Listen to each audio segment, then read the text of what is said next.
Mafia Atiq Ahmad, जिसका कभी उत्तर प्रदेश के प्रयागराज में तूती बोलती थी, आज उसके पूरे खानदान को सीएम योगी आदित्यनाथ ने मिट्टी में मिला दिया है। अतीक की पत्नी अभी तक फरार है, वहीं बेटा प्रयागराज के नैनी जेल में बंद है, लेकिन जेल के अंदर ही वो अपनी बादशाहत कायम रखना चाह रहा था और उसकी मदद कोई और नहीं बल्कि डिप्टी जेलर साहब कर रहे थे। और फिर क्या, सीएम योगी तक ये बात पहुंची और फिर शुरू हुआ असली खेल।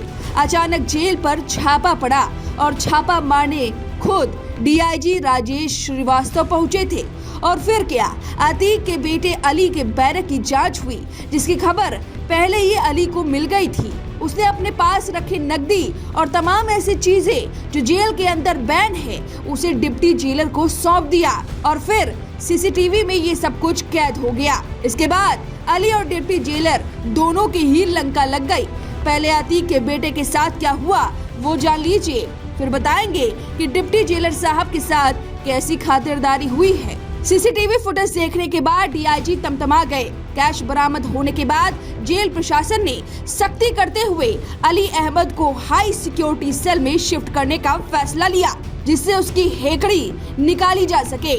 बताया जा रहा है कि हाई सिक्योरिटी सेल दूसरे बैरकों से काफी दूर है। इसे फांसी घर वाली बैरक भी कहा जाता है। इसकी सुरक्षा की बात करें तो इसके पूरे रास्ते में सीसीटीवी कैमरे लगे हैं और यहाँ पर 4 सुरक्षा कर्मी और कुछ नंबरदारों की ड्यूटी 24 घंटे रहती है। इस हाई सिक्योरिटी सेल यानी फांसी घर में कभी फांसी देने से पहले दोषियों को एक दिन पहले रखा जाता था।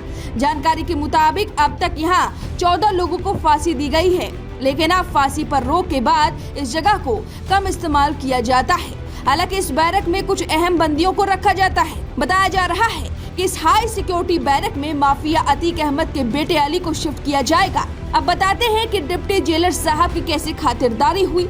उन पर कार्रवाई करते हुए सिक्योरिटी में तैनात डिप्टी जेलर कांति देवी और जेल वार्डन संजय द्विवेदी को सस्पेंड कर दिया गया है। साथ ही दोनों के खिलाफ विभागीय जांच के निर्देश भी दिए गए हैं। आपको बता दें कि माफिया अतीक अहमद का बेटा अली नैनी की सेंट्रल जेल में 30 जुलाई 2022 से बंद है। उमेश पाल हत्याकांड के बाद से ही अली की मुलाकात अन्य लोगों से बंद हो चुकी है। बैरक में अली से केवल उसके अधिवक्ता ही मिल सकते हैं। इसी बैरक में अली के पास से 1100 रुपए नगद बरामद हुए हैं, जिसके बाद ये एक्शन अब लिया गया है। उसकी हेकड़ी अब निकाली जाएगी। ऐसे एक कैद खाने में रखा जाएगा जहां एक रोशनी भी उसे ना दिखाई पड़े। अब इस तरह से बाबा के एक्शन पर आपकी जो भी राय है हमें कमेंट करके जरूर बताएं। वीके न्यूज, राष्ट्र के नाम।